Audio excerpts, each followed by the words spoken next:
Welcome back to the GSMC Deadball Sports Podcast, hosted by GSMC Sports Network. I'm your host, Nolan Jamber. Trying to slide down. See if this helps. Makes it a little dark, a little lighter. Nothing crazy though. Whatever, we'll deal with it. But today, we got a wide variety to talk about. Mostly by wide variety, I mean the two main sports we've been talking about for the past, month now: NBA and NFL. MLB we'll talk about that tomorrow, but today we got NFL and NBA. Just the two main sports. Two main things are being in the sports world right now are just NFL, NBA. NBA, we're talking about playoffs. Talk about games so far, games that have happened in the past weekend. This weekend we got to talk about some of those games and talk about the games tonight. Talk about the NBA lottery. That's tonight. Who might go first? We'll talk about that. We'll go to the NFL. We'll talk about the NFL minicamp, rookie minicamp, how some of the main guys have been playing, and ended off talking about Trey Hendrickson because his contract with the Bengals, it's a complication. So we'll talk about that. Recap that a little bit. But before we get into any of that, however, we have to talk about tips and donations. Tips and donations are always greatly appreciated. By tipping and donating, you guys are showing your support from our channel, and all the support, any support is welcome and, loved. So if you guys wish to tip or donate, show support, feel free to do that by using the super chat and the sticker feature. And if you're not in the live stream, the two links in the bio and in the description. Even if you don't wish to tip or donate, you still want to show your support, feel free to do that by using, leave a comment in the live stream comment section or the YouTube comment section. It's, showing support any ways possible really means a lot. So feel free, like I said, to leave a donation or a tip if you're in the live stream with the super chat and the sticker feature. And if you're not in the live stream, the two links in the bio and in the description. Excuse me. Now, with that being said, let's get into topic number one for today, which is the NBA Western Eastern semifinals recap so far. We'll talk about the game, from the weekend, because, you don't get to hear about us talk about it for the weekend, so we'll talk about some of those games. And obviously, each team played one time. Each game happened once.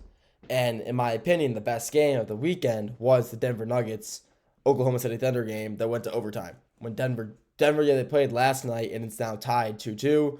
But when it was a 1-1 series, and Denver came and won in overtime, that's the game that, in my opinion, was the best game this weekend. There was a lot, every game played. Indiana and the Cleveland Cavaliers game last night was a slaughter. You got, OKC, Denver, like I said, was the best game of the weekend. You got, Minnesota versus Golden State, which is, a very good series as well. I mean, it's one of the more interesting ones. So, and then you got, obviously, New York versus Boston. Those two basically outer city rivals that just despise each other. And, they're playing off, they're, facing off in the playoffs. So, that's always, interesting. So, we'll talk about those games from this weekend. So, first one we'll start off strong. We'll talk about the Denver OKC, which in my opinion is the best series right now and was the best game of the weekend when Denver and OKC played on, was it Friday night? Yeah, Friday night they played. And it was a phenomenal game. It was a great game the entire way. Denver, or OKC, had a pretty, I think it's a 10-point lead at one point. And, it was looking at the start of the game that it was going to be another, blowout. Thank gosh it wasn't, because I have OKC losing to Denver in this series. I do believe Denver's a better overall team, and I believe they'll win. But, seeing Denver crawl their way back up like they tend to usually have to do, it was great. Aaron Gordon just really kind of proved himself to be, one of the most clutch players on the Denver Nuggets right now. He said earlier this year in a press conference, that he was going to do everything in his power to make sure Russell Westbrook gets a ring. And through the way he's been playing, not only in this series, in the first series as well, that he really does mean that. He really truly intends to get Russell Westbrook his first ring, even if it's his last season. He does love Russ. And, as a teammate, as a player, he loves him. And he's said multiple times, he has stated that he's one of his favorite players of all time. And not, being able to play with him and hopefully get him a chance to get him his first ring it's something that he really truly wants to do and who he wants to accomplish. So seeing him, wish that is awesome. Seeing him want success for his teammate who, is one of the most dominant in his prime, one of the most dominant players of all time. Missed a triple double. I mean, and he just couldn't get the ring, couldn't get it done. Couldn't get it done when he was, in OKC. That brief stint with the Wizards that he had, couldn't get it done. Okay, when he was with the Houston for that 1 year, the Clippers, the Lakers. I mean, he could just never get it done, and he's finally, I think he will end up retiring as a Denver Nugget. And with Aaron Gordon playing the way he has, he really does truly mean that Russell Westbrook is my teammate, and this is the guy I want to see get a ring, and I'm super happy for it. Honestly, I love that this team's kind of loving, just coming together in support of Russ, trying to get him his first ring. Because all these guys, most of these players on the team, obviously, Jokic, Jamal Murray, Aaron Gordon, Michael Porter Jr., they were all on that 2023 team where they got that ring, or they beat Miami. So these guys don't, they got their ring, they're fine. But they just want, they want this Russell Westbrook to get his ring, and that's what they're all playing so, passionately so together. And I love that. I think, they deserve to win. I do believe they will win the series in 7 or 6. And no, it's tied 2-2 right now. OKC got the win last night. Denver was up about, I think it was 15 going into the fourth quarter. It was 10, and they just couldn't hold on. So, that sucks, but just how it is sometimes. You're not gonna hold on to every lead, which does suck. But it's a great series so far. I'm really excited to see it keep going. But then another great game we had over the weekend was, let's go to Knicks versus Boston. We'll go to this game. This wasn't really the best game. Knicks started the series 2-0 over the Boston Celtics in Boston, and people were going into Game 3. People believe that they're gonna beat them again. I really didn't think that. I think the Knicks could win this series, but I didn't think they were going to win that game. I think the Boston just kind of, finally figured it out, and they got out of their slump. They shot 20 for 40 from 3 that game. They shot 50% from 3. You're not going to lose games if you're shooting 50% from 3. You're just not. You're not, if you're shooting 43s and you're making 20 of them, it's 60 points right there just from 3-pointers, and you're not going to lose that game. And they won by, I believe it was like 25, 30 points. It was, a slaughter, I guess you could say, in MSG. So, this series has really good potential. I think that Boston wins tonight as well. Maybe we'll have to see. But I think they go back. I think they go back to Boston with a 2-2 series lead tonight. I think it's gonna be tied after tonight, but I'll talk about that more in the next segment. But this game this weekend wasn't, really crazy good. Like I said, they came into New York. And they came ready to play. They came ready to win a game. They came ready to, hey, we're not gonna let them not only sweep us, but we're gonna go into New York, go to the Garden, play our best ball, show everybody that we're still in it to play, and they're gonna do it again tonight, maybe. Another game for the weekend. We'll talk about the Indiana Pacers versus the Cleveland Cavaliers game. That series was also 2-0 in Pacers' favor, but when, Game 3, Mobley came back, Darius Garland came back, and, the Cavs were full healthy. They were, finally back to their full strength for the first game for the first time in the series, and they won. They proved, they didn't really need to prove anything. Everybody knows they're a great team, but, you're not going to win your games when not only 2 of your starters are out, 2 of your best players are out. Garland and Mobley are out of they're 3, Mitchell, Garland, and Mobley are that team's big 3, and when 2 of them are out for the first 2 games, you're not gonna win. You're just not gonna win. Honestly, you're a powerhouse 3. It's a great big 3. Donovan Mitchell, one of the best point guards in the league. He averages through his entire career. So then this is an insane stat. His entire career in the playoffs, he averages about 29 points per game. That's an insane stat. No one's talking about his his playoff longevity, his playoff rising ability. He rises in the playoffs. It's insane how dominant he is come playoff time. Then you got, Darius Garland, one of the best shooting guards in the league. When he's hot, he's hot. You just can't stop him when he's on. And then you got Mobley, DPOY, one of the best defenders in the league. He's a great player. He's kind of just like a stretch big. He can kind of do it all. But, when you don't have 2 of those players in Mobley and Garland, you're not going to win games. And they were down 2-0 with both of them out. and they finally came back in Game 3 and they won. They won. Huge game for them. And then last night, they were down 80-39 at halftime. The Cavaliers fell apart last night, and now Indiana has the 3-1 lead. And this is not a position where you want to be in. Being down 3-1 is a horrible spot to be in. So, I mean, it was just a slaughter last night. I think, honestly, Indiana wins this game. They win in 5. I think they really do. And this is a different Indiana Pacers team. This team is dominant. This team is really the most underrated team in this playoffs. I 100% believe that. The Clippers they were still in it. They were my most underrated team. And now it's the Pacers. I mean, they're just completely domination, absolute domination this whole playoffs. In 5 against Giannis and the Bucks. Could be in 5 against the first-seeded Cleveland Cavaliers. And then next, if they play Boston or the Knicks, I think they can beat them in 5 as well. I mean, who knows? It'll be waiting. Because if they play the Celtics, they will not get swept again. They will absolutely not get swept again, and they honestly might win that series. So, honestly, who knows? But it's a great series regardless. And the other series I didn't touch on, which one was it? I talked about the Cleveland series. I talked about both series in the East. And what was the other series? Talked about the Nuggets, Thunder. What was the other series that I can't think? Oh, Minnesota and Golden State.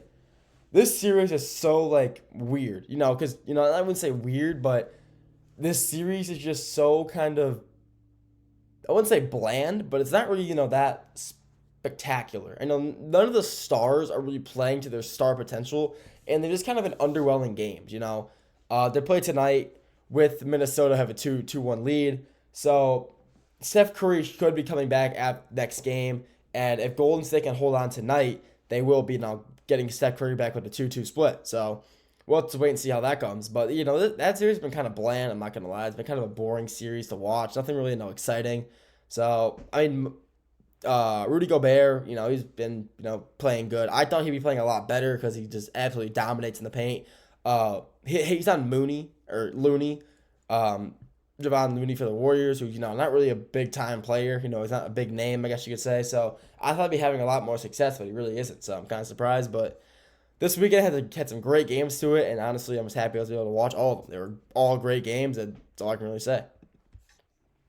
That's all I got for this segment. Next segment, we're talking about the games tonight, then going to the lottery after that. Segment 3 and 4, or 4 and 5, going to the NFL, talking about the rookie minicamp, and Trey Hendrickson. We'll get to all that after the break.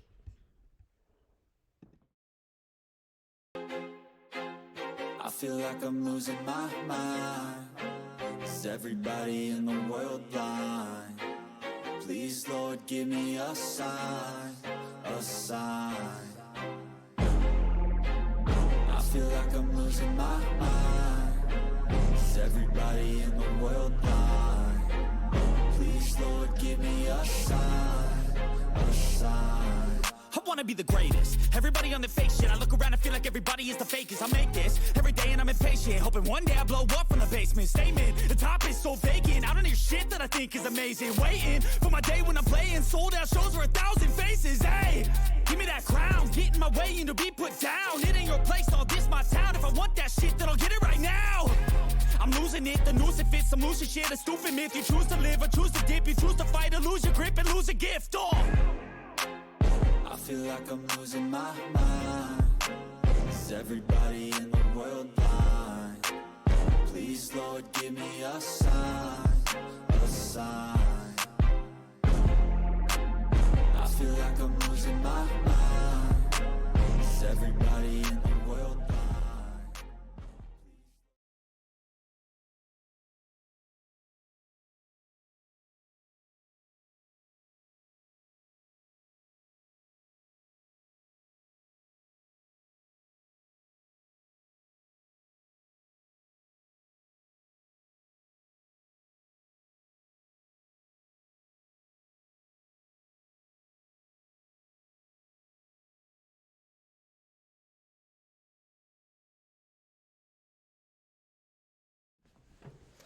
Sorry for the, I'm not sure how long that screen was black for, but I had to take care of something real quick. So sorry for the, the black screen. Sorry about that. But welcome back to the GSMC Dead Ball Sports Podcast, hosted by GSMC Sports Network. I'm your host, Nolan Jamber. First segment, we touched on the NBA, this weekend's games. Talked about that. This segment number 2, we're talking about the NBA tonight. There's 2 games tonight. We'll preview both of those. After that, we're going to the NFL. We're staying with the NBA. I forgot we're going 3 NBA today. We're talking about the NBA lottery. Talk about that. After that, we're going to NFL minicamp, and then ending off with Trey Hendrickson and the Bengals. Before we get into any of that, however, we have to touch on tips and donations. Tips and donations are always greatly appreciated by you guys, tipping and donating, you guys showing your support. It really means the world to us, and, we're putting out the best content that we possibly can. So if you do wish to show your support by tipping and donating, feel free to do that by using the super chat and the sticker feature if you're in the live stream, and if you're not in the live stream, the 2 links in the bio and in the description. Even if you don't want to tip or donate and you still want to show your support, feel free to do that by just leaving a comment. Leaving a comment is the best way for us to be able to communicate with you guys. If you have questions, put them in the chat. All that's, just really nice if you guys, just leave comments. So if you do wish to show your support, feel free to leave a comment. But if you wish to tip or donate and show your support, feel free to do that by using the super chat and the sticker feature if you're on the live stream. And if you're not in the live stream, the 2 links in the bio and in the description. With that being said, let's get into topic number 2 for today, which is NBA games tonight. There is 2 NBA games tonight. We have the first game of the night, which is Boston Celtics versus the New York Knicks. After that, we're going to Golden State versus the Minnesota Timberwolves. So let's talk about Knicks Celtics first. This is game 4. Knicks have a 2-1 lead in New York. And honestly, this series has been so weird. Because, you got, this honestly should be a 3-0 lead by the Celtics right now. It really should be. They should be up 3-0, but instead, they're down 2-1. But, how could they be, how could they be losing if they should be 3-0? Because they just cannot keep their 20-point leads. They really just cannot. Every time, the first 2 games in Boston, when they were home for that first series, for the first 2 games, they had a 20-point lead going into the 4th quarter. And they just blew it. Both games, they blew it. They had a 20-point lead in the first game, blew it, lost on a buzzer beater. Second game, they had a 20-point lead, blew it, lost because Jason Tatum took it out, took for a jumper on the left side of the basket, and then Mikal Bridges was right there, because he was going to pass it. Mikal Bridges was right there, took it out of his hands, threw it down court, Knicks up 2-0 in Boston, which, was honestly kind of an insane watch. It was an insane, turn of events. No one saw that coming. I honestly had Boston in 4. I'm not going to lie. To the start, I had Boston Celtics in 4, and now look at them. They are down 2-1 to the New York Knicks. But, the Knicks, or not the Knicks, the Celtics, sorry, to go with the Celtics, they really, came back and reinvented themselves in game 2. They really did. The Celtics, they came back, shot 50% from 3, because that's what they do. They live by the 3, and, when it works for them, it does. It really does. They were able to shoot 50%. They shot 20 for 40, and, they got the job done. They really did. They showed that, if we're shooting, we're shooting. And they shot lights out. They shot phenomenal, and they were able to, secure that win for them, keeping it within 1 game. And tonight, I really do believe they can come back and win the game tonight. Not come back, I guess you say, but come back in the series and win tonight, tie it up, and go from there. Because I think they are the better team overall. I really do believe they are the better team out of, the Knicks. Let's talk about, individual one-on-ones, their matchups. You got, for their, let's talk about, Brunson. Let's talk about their all-star. Brunson versus Tatum. Tatum is so much better than Brunson. And I know they're 2 different positions, but, I honestly believe that the only position where the Knicks have the Celtics beat is in center. I do believe, Karl Anthony Towns, or Cat, whatever you like to call him, he is better than Porzingis. He's more, I think he's more efficient. I think he's a better overall player. And that's really it. Yeah, Porzingis can just pull up from half court and drain threes, but so can Cat. And I feel like Porzingis really doesn't really do that much other than that. He makes plays in the paint from time to time, but I really don't. Whenever I'm watching a Celtics game, I really don't see Porzingis is doing much. Yeah, he does a lot. He does a good amount, but I feel like he'd be doing a lot more considering though he's a very good player. Porzingis is a phenomenal player. Do not get me wrong. I'm not saying he's bad at all, but I believe he can just do more. I think he can get more rebounds. I think when he's on the court, he's one of the best players on there. When Porzingis is on the court, he's one of the best players on the court, a top 3 player on the court whenever he's out there. He's a phenomenal center. He's spent his time in the league. Honestly, he got drafted by the Knicks. You think he'd be, having more resentment towards them, trading him away, wanting to prove himself wrong, wanting to prove them wrong. Yeah, he's been kind of injured. He's been limited to minutes and all that. But still, I think he'd be doing a lot more, even though, he's not playing that much. But, he's a great player. But I do believe that the Knicks overall just aren't nearly as good as the Celtics. I think the Celtics players are just better. All of them are better. Like I said, the only way you can kind of compare is Karl Anthony to Porzingis, where I have Karl Anthony Towns. I think he's better than him. But, the Celtics overall are just a better team. So, honestly, I believe that the Knicks lose this game tonight. Celtics take it back to Boston for that Game 5, 2-2 split, where I think they could honestly win again. But then you got, the other game tonight, Golden State versus Minnesota, which is also another phenomenal game. This series, I said in the last segment, it's been kind of, there hasn't really been, a lot of flashiness. There hasn't been any, superstar plays. These superstar players aren't playing their superstar potential. But I feel like I'm not wrong with that. I feel like these games have been kind of dull. Not really a lot happening in them. Not, a lot of, Sports Center play, like top 10 play. You don't have to have a top 10 play to be a good series. But I feel like it's just been kind of, like dull. Just kind of not a lot going on. And, there's still a fun watch. But when the players aren't playing that good, like, what's the point? I mean, it's just not that fun to watch. I feel like, it's just not that fun to watch when there's just not a lot going on. This series, I'm not enjoying the series. I love watching these games. These games are great games. I just think out of the 4 series right now, that's this Golden State versus Minnesota one is the most boring to watch. Just there's not a lot happening. It's still a good series. It's just the most boring to watch out of the 4.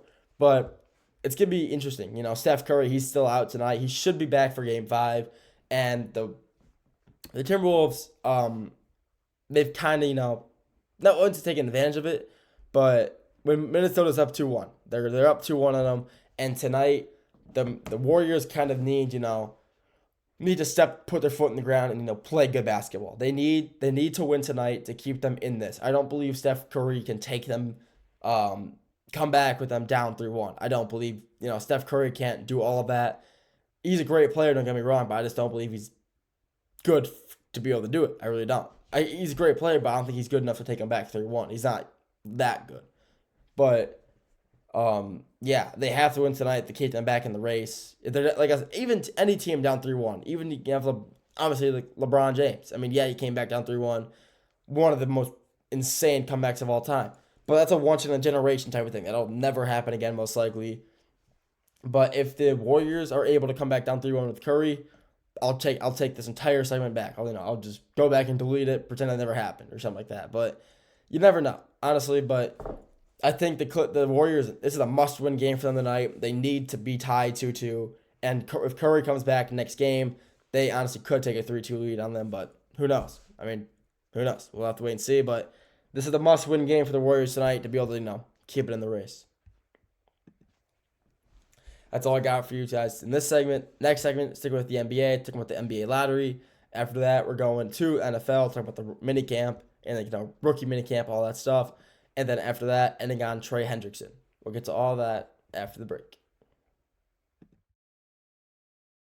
Looking for your daily fix of sports talk without having to pay for it? GSMC Sports Network is available on YouTube. Just search GSMC Sports Network. Get your fix of daily sports talk shows on YouTube, absolutely free. NFL, college football, NBA, MLB, MMA, UFC, fantasy football, and so much more.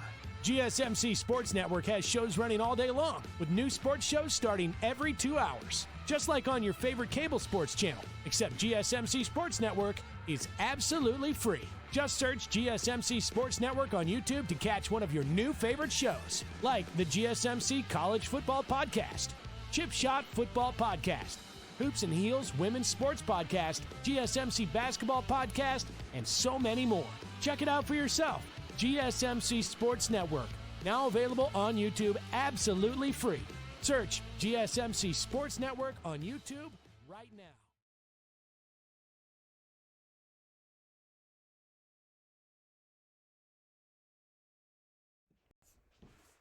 Welcome back. Welcome back. Woo. To the GSMC Dead Ball Sports Podcast, hosted by GSMC Sports Network. I'm your host, Nolan Jamber. First two segments we touched on NBA, talked about the playoffs, the games previewed tonight, and recap the games from this weekend. This segment, stick with the NBA. We're talking about the NBA lottery tonight. After this, we're going to the NFL. We're talking rookie camp, minicamp, and then we're going to Trey Hendrickson, talking about his situation over there in Cincinnati. So let's just get started. Let's just talk about it. NBA lottery tonight. The NBA lottery, this is where the teams decide, who they're going to pick, the order they're going to go in. And it's tonight. It's going to be at 7. It's going to happen at 7. Watch it on ESPN, I'll let you know if you're going to watch it. You watch it tonight, 7 p.m. Eastern time, 4 p.m. Pacific time. I always say specific Pacific time, 4 p.m. Pacific time on ESPN. So, who are the top, the teams that are going to, possibly get the number 1 overall pick. Who's going to be, who's going to get Cooper Flag? It's the Cooper Flag sweepstakes. Who's going to get them? It's going to be between these 3 teams. It is between the Jazz, the Utah Jazz, the Washington Wizards, and the Charlotte Hornets. They all have the same percent chance, 14%, to get the first overall pick in Cooper Flag. But, there's more guys than Cooper Flag. There's a lot more players than, Duke's Cooper Flag. Even though he's, the most valuable player in the draft, there's a lot more players than Cooper Flag available. Obviously, one of my favorite players, Ace Bailey. No, I don't want to say my favorite player, but one of the best players in the draft, Ace Bailey, out of Rutgers. Phenomenal guard. He was phenomenal for them all season long. The Rutgers didn't have the best record. They didn't make March Madness. Whatever. That doesn't matter. If you watched Ace Bailey play, you would see how good he was as a player. He was a phenomenal player. That's all I got to say. One of the best guard, possibly top 3 guard in college basketball this year on a poor Rutgers team. If he was on, a better overall team, let's just say he was on Michigan State. I'm just throwing it out there, just because why not? They would have, Michigan State probably would have won the national championship. Ace Bailey is that good of a player. But there's also more players than that. One guy comes to mind from Baylor, VJ Edgecombe. He, another guard, a lot of great guards in this draft. But 6'5" guard out of Baylor, he's 19 years old, super young. So, he could. Sorry, I got a little itch in my eye. He can fall to any one of those teams. He's that good. He's a great player for Baylor. Baylor also, themselves wasn't, the best team in the world this year, but he was still, that good of a player. A lot of great players in this year's draft, but, there's just too many skill players to go around. There's just always going to be last year's draft is an exception. That draft last year was just, I'm going to say it was a very weak draft. It wasn't the best draft, but there's still just so many, players. This draft, there's just so much potential, so many, I guess you could say talent. There's so much talent in this year's draft. It's insane. But, yeah, a lot of other teams can 100% get the first overall pick too. New Orleans, they're 12.5% chance to get the first round pick. That's first overall pick. That's really close. The Pelicans can still get that as well. Imagine that Cooper Flag times Zion combo, 2 Dukes, 2 Blue Devils, two first overall picks. That'd be a good combo. Philly, they have a 10% chance. Imagine that. Cooper Flag, Tyrese Maxey, Jerry McCain, Paul George, and Joel Embiid in the same floor together. Oh my gosh, that would feed generations. If you're a Phillies fan, that'd be insane. So, and there's a lot of players that they could fall. There's a lot of players that a lot of teams they can go to. A lot of players are available. I mean, that's all I can say. There's a lot of players that are available to make a big impact. And this draft is one of the most, obviously, probably one of the most stacked drafts we've had in, I'm not sure how long. Better than last year's for sure. I would say better than 2020. This is probably one of the best drafts, talent-wise, since 2021. Also, yeah, 2021 was the best draft sent in the 2020 so far, and this is the second best. There's just so much talent available. 2021, you had obviously Cade Cunningham, Jalen Green, Sengun, Jabari Smith. There's just so many players available in that draft that, have made immediate impacts. And this draft can be absolutely the same. There's just so much upside in this draft. So many players in this draft are going to help out their team tremendously. Whether it be, guards, forwards, centers, who's it going to be? I mean, it's insane how much talent there really is. So this draft is, going to, shape a lot of teams' futures. They really will. This draft here is going to be a lot of, make or break decisions for teams. Because what if a lot of these teams are heavily, heavily hoping, I guess you could say. They're hoping they get, Cooper Flag. But like I said, there's a lot of other guys available. Maybe they're not going to be, a generational player like Cooper Flag. There's still a lot of good talent out there. I said Ace Bailey, VJ Edgecombe. You could say I'm gonna butcher his name.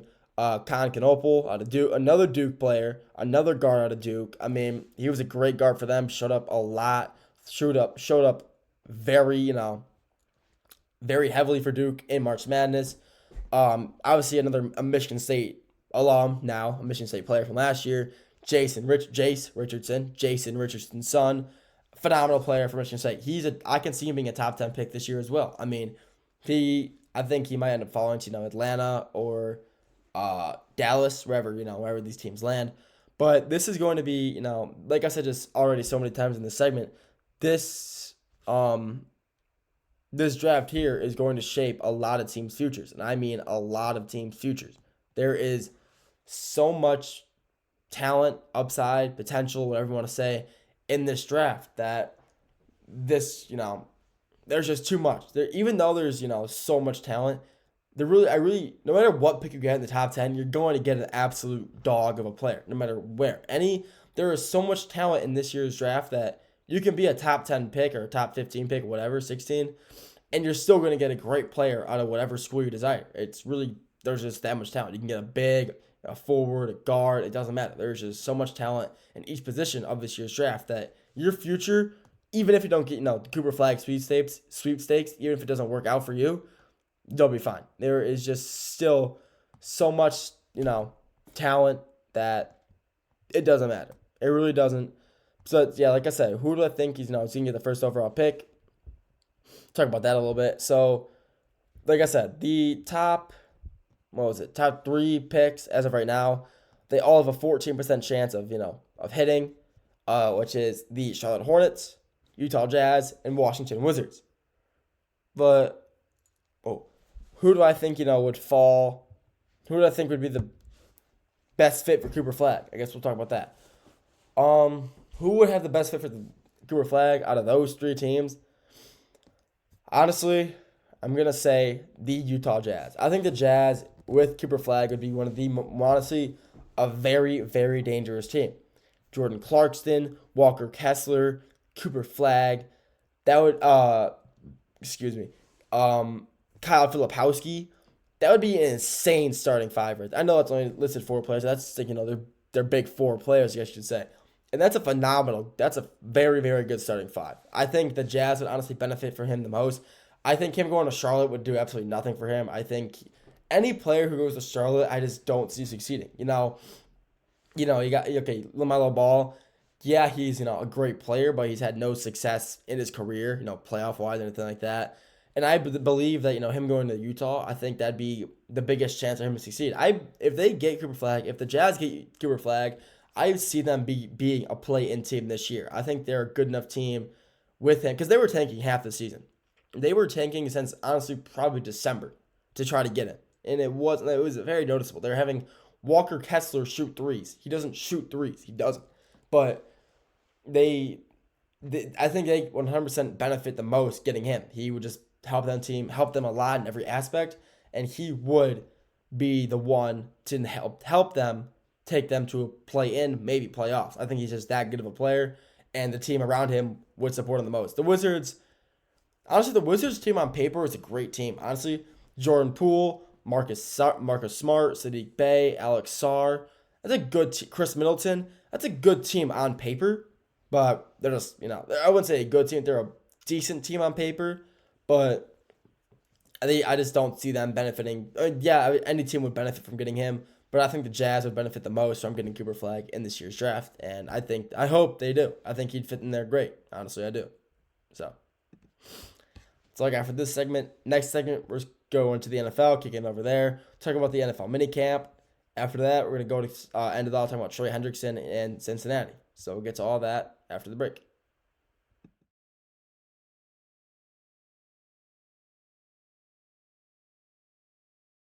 For the best and latest podcasts available anywhere, go to the podcast app on your cell phone and type in GSMC to access free content-rich podcasts on health and wellness, book reviews, sports, entertainment, relationships, social media, movies, technology, finance, and even weird news. Subscribe and download the GSMC Podcast Network's family of shows, available everywhere podcasts are found.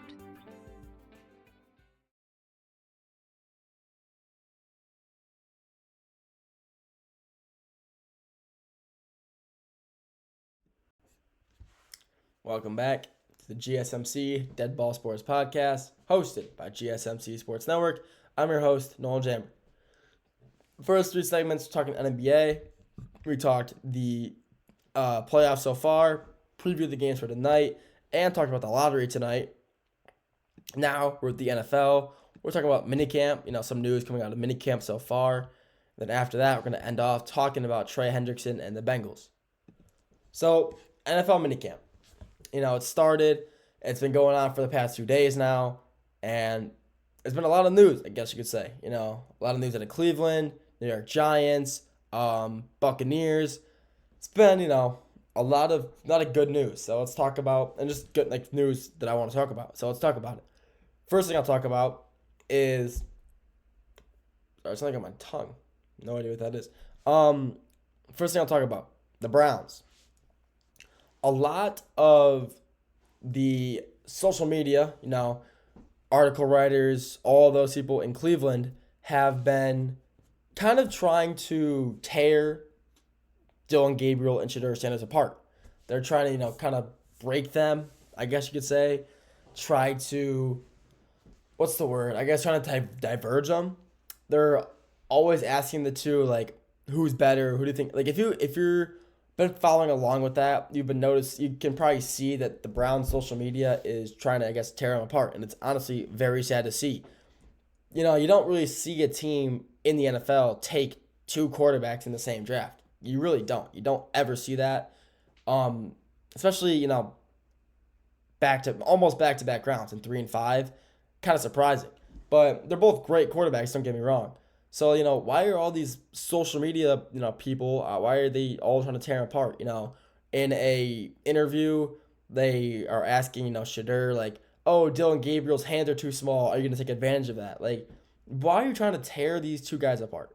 I don't get it. They're both great players, and even though they've only been together a few weeks now, just, through training camp, draft, all that stuff, they already have a really close bond with each other. They're both, they were phenomenal quarterbacks in college. Gabriel obviously being a Heisman finalist.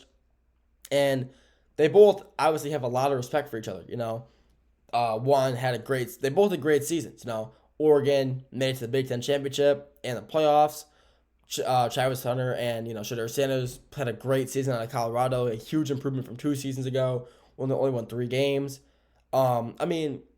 The Browns' social media, I don't know why they're trying to tear them apart. This is something that the Browns really need. The Browns are in desperate need of, a good, reliable quarterback. And, I think that Dylan Gabriel and Shedeur Sanders are going to be those two guys after the season, especially.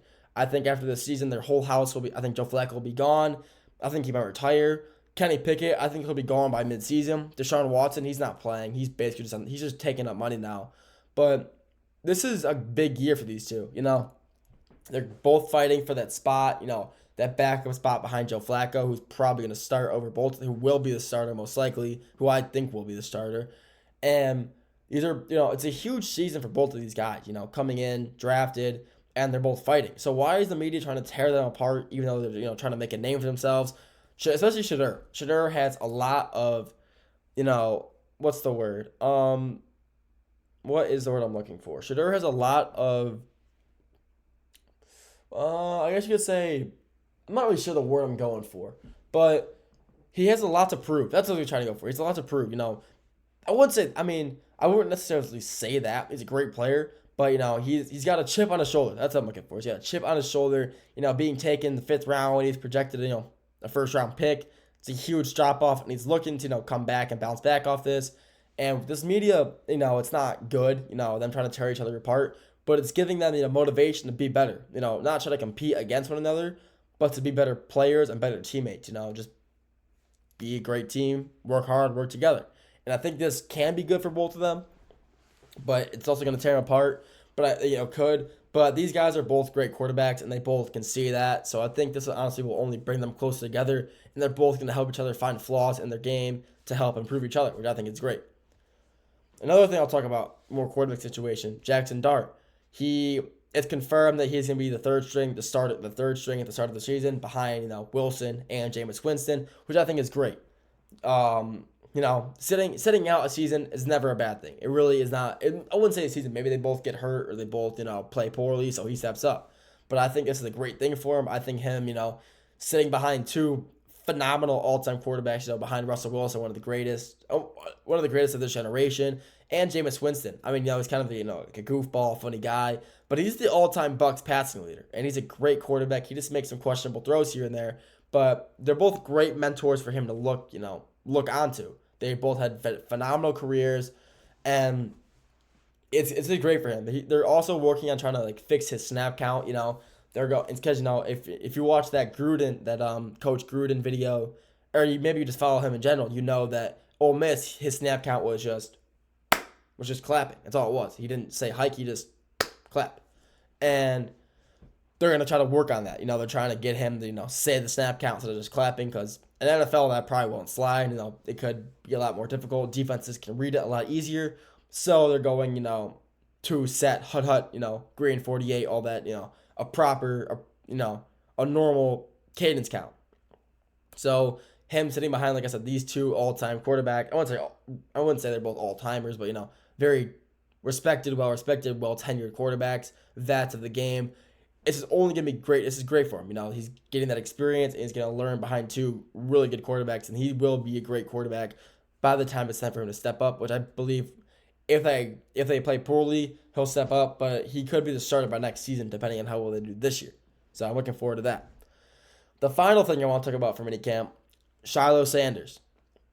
He signed as an undrafted free agent with the Tampa Bay Buccaneers, and he's shown very, very promising signs of being a great player for them. The Bucs have taken a lot of good players in this draft. Ime Udoka, receiver out of Ohio State. He's done phenomenal in minicamp so far as well. But Shiloh Sanders is a great pickup for them so far. From what I've seen, from the videos I've seen, the articles I've read, he has been playing great. He's had great reads on balls in practice, doing great in drills. His footwork is phenomenal, and he's hits. One thing about Shiloh, he is a very, very hard hitter. He will lay his shoulder. He will get low and crack you. And I mean that. He hits hard. A lot of people on TikTok, I'll see comments here and there. I see a Shiloh Sanders edit here and there, which is kind of funny. But I'll see a lot of the comments. They say ooh, sorry, I got a little tired. But they'll say something funny 99 power, 50 tackle. He hits like a truck, but he isn't on target all the time, I guess you could say. But he was a great player at Colorado. And, people were, during the draft, people thought he might get drafted before Shedeur, which is honestly kind of crazy to think about. But considering how big one of them is, to the people, compared, one's a huge, huge name, and the other, I wouldn't say was compared to the other. But they're both great players. And I'm glad to see Shiloh and Shedeur both shining. Obviously, Shiloh has, he was an undrafted free agent, so he's got a lot more to work for. There's nothing guaranteed for him. Shedeur, I think he's got a little longer. I think he gets, the quarterback. The Browns need all the quarterback help they can get. And I think he will end up, they're fighting. Like I said, he's fighting with Gabriel for that probably second string spot. And so they're going to keep him. But, Shiloh's got more to prove. He's got a lot more work to put in. And he's a great hitter, like I already said. He hits hard, but, his tackling is what's going to, affect him. He's not, the most accurate. Like, I guess you say he misses tackles. He misses a lot of, open field. It's pretty easy to get by him. He does hit hard, like I said, but like I said, he just can't make open fields aren't easy tackles to make. They're really not. If it's a one-on-one and it's just you and an opponent and you're closing in, you're getting low, he can make one move and it's really hard to tackle. I'm not saying it's easy, but it's a lot. He tends to make the wrong move a lot more, and I mean a lot more than the right move. But when he's in contact, it's a 2-on-1. Yeah, he'll be fine. He makes a lot of good plays and it's like 2-on-1. Like he's crashing down. If he's playing strong safety, he'll be crashing down and the corner or linebacker is coming in to fill. So he can take in the outside and linebacker corner will go inside and they'll be fine. But that's what I saw in college at least. But yeah, he tends to have a problem with hitting actually hitting his opponent sometimes. But when he hits him hard. And that's something I would not want to be a part of. He hits like a truck, hits like a bus, and he's really been proving himself to have a really good minicamp. And I can absolutely see him getting some playing time this season. Maybe the first, those first 3 games, the preseason games, we get to see, some flashes of him. We'll probably see him playing. But if not, I hope we do get to see him play in the regular season, get to kind of prove himself and see, is he that good of a player or is he, just kind of a college player? But I think he can fit well in the NFL, and I think he will. So the Bucs did a great pickup with him. Surprised he fell that far. 100%. I really thought he'd get drafted by some team, but the Bucs got a good player in him, and I think he'll be there a little while to prove himself. That's all I got for this segment. Next segment, in the final segment, we're talking about Trey Hendrickson and the Bengals. We'll get to that after the break.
Welcome back. Something happened with my eye. Welcome back to the GSMC Dead Ball Sports Podcast, hosted by GSMC Sports Network. I'm your host, Nolan Jambert. First 4 segments, we talked about NBA, talked about NBA semis, recapped some of the games from this weekend, preview the games for tonight, and the NBA lottery tonight, talked about that. Segment 4, last segment, talked about the minicamp, some news coming out of there. This segment number 5, the final one, we're talking about Trey Hendrickson and the Bengals. So, Trey Hendrickson and the Bengals. What's going on over there? So, they have officially cut off contract talks. They're done. They said, they were debating, there was contract, disputes, struggles between the two, and the Bengals have now officially said, no, we're done. We're not going to deal with this. And basically that means they told him, go find a new team. They're not signing him to a new big deal. So, why? Why is that the situation? Why would they stop that? Trey Hendrickson is one of the best defensive ends in the NFL. honestly, he's a great player. But, from Hendrickson, what he's been saying is the Bengals are offering deals to him that, and I quote, he did not reflect the visions that they shared and that were promised. So basically, the Bengals are promised him probably a hefty new contract, a really good deal. And he's honestly, he should. He's one of the best DNs in the NFL. And plus, the Bengals aren't a very defensive heavy team. They're not. They're offense heavy, and it's very noticeable. And they just signed Joe Burrow and Jamar Chase to max deals. They franchise tag T. Higgins again because they love doing that. So they don't want to re-sign Trey Hendrickson to a big deal when they're focused on offense, which is not going to win them championships and never will. So that's interesting play by them. They should be looking to re-sign him to a contract. It doesn't got to be a huge one, but just a contract to keep on the team. He is their corner. He is their anchor on defense. He is their defensive player. Everybody knows this. But why won't they? He's a phenomenal player. Why wouldn't they want to re-sign him? Because I'm not sure. People believe it's because he's getting older when he's only 30 years old. So he's still got, plenty of gas left in the tank. And, he's a great player. He had 17.5 sacks last year. He was an all-pro team, all-pro player by the Associated Press. He is a phenomenal player. I'm not really sure why they wouldn't. Like I said, he's made the Pro Bowl every year. Each year he's been in Cincinnati, which is 4. And when he was signed, when he signed a contract with them 4 years ago, it was a 4-year, $60 million contract. And now he probably wants another 2 or 3 year deal for probably, I'd say, around maybe the same amount, maybe $50, $60 million, because he's just that good of a player. But the Bengals don't want to re-sign that. They don't want to be a part of that, which I think is kind of insane considering how good of a player he is. Hendrickson is, like I said, so many times one of the best defensive players in the NFL. Great DN. It's kind of crazy that he's not even the best DN in his own division. Myles Garrett, the best. He's the best. He's better than TJ Watt. I'll say that. TJ Watt is not better than Myles Garrett, and I'll stand by that. But, I still don't understand why they wouldn't want to re-sign him. I guess unless he's asking for an absurd amount, I would give it to him. He is just that good of a player, and he's their only good player on defense. Their defense really just isn't heavy. They're not a good defense, so re-signing him would be the best thing to do. But whatever. That's just how it is. And even the Bengals, I guess, like the coaching staff, they don't really know what's happening either. On Friday, Coach Zach Taylor for the Bengals, when asked about it, he didn't know. He didn't know anything that was going on. So he didn't know what's the situation going on over there. And Hendrickson, this season alone, is he's expected to earn $16 million from base pay, and it's his final year. So, all this is coming to light because him on the Pat McAfee show, which Pat McAfee just brings out the greatest in everybody. He just brings out brings out the best in everybody, and they tend to spill a lot of stuff on there. So he wants to, he's not. Trey Hendrickson has said he's not trying to become the highest paid defensive end in the NFL. He doesn't want that. He just wants to keep playing for the Bengals, and he just wants them to re-sign him, which is that's fair. They don't gotta pay him a gajillion dollars. Sign up for another 2-year deal, $15 million deal, like a 2-year, $15 million. If that's what he's willing to offer, I'd be very surprised if the Bengals are saying no to that. I'd be very surprised. He's a great player, so I'm surprised they wouldn't want to re-sign him for a hefty amount. It's not even that hefty. $15 million. That's not a lot. If you really think about it, $50 million for an NFL team is not that much money. They're paying these guys max contracts. They just signed Jamar Chase to a $161 million contract. Joe Burrow, I think it's $230 million, $215 million. They have money though. They have money, and if they don't want to use it on a guy like Hendrickson, well, he can just go walk. Some team will pick him up. He is still a great player. Imagine the Steelers gonna get him, or another defensive heavy team adding another great edge rusher to their roster. Or DN, whatever. The Bengals have him kind of switched around here and there. So, but he's a great player. He just does whatever he has to help the Bengals win games. And he is their cornerstone of their defense. He is their best player.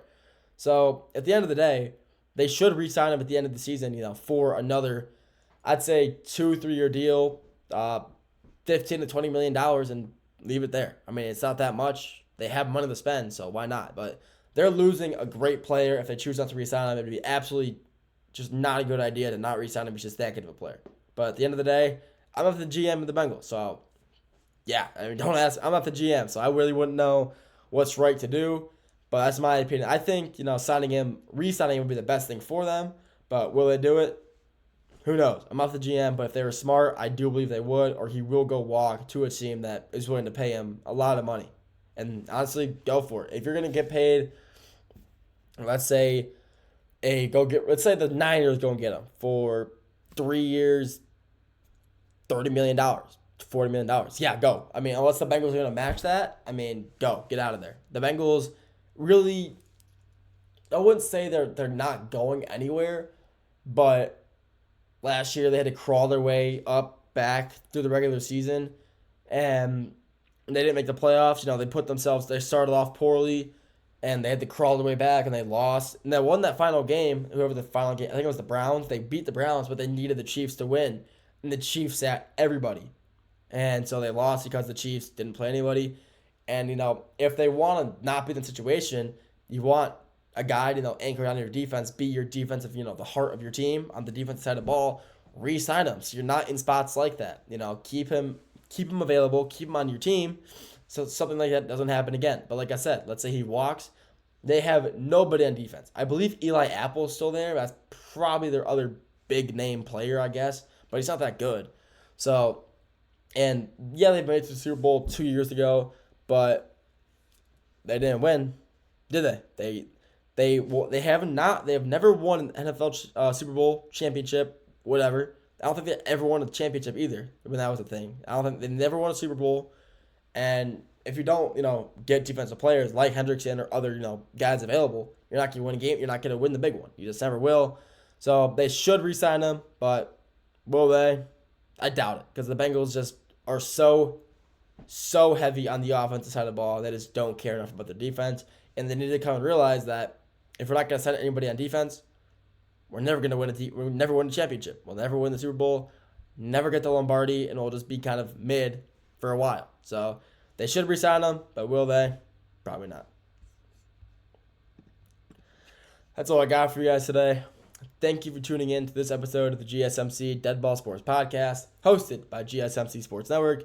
Your continuous support really means the world, so please feel free to like, comment, and share it to anybody you know. If you want to stay up to date with all things GSMC, make sure to follow us on all of our social media, with that including, Instagram, Facebook, Twitter/X, LinkedIn, YouTube, whatever. If there's social media, get on there, search GSMC Sports Network, and hit us with a follow and turn on those notifications to stay up to date. But like I said, thank you for tuning in. Have a great rest of your day, and I'll talk to you all very soon. Have a good one.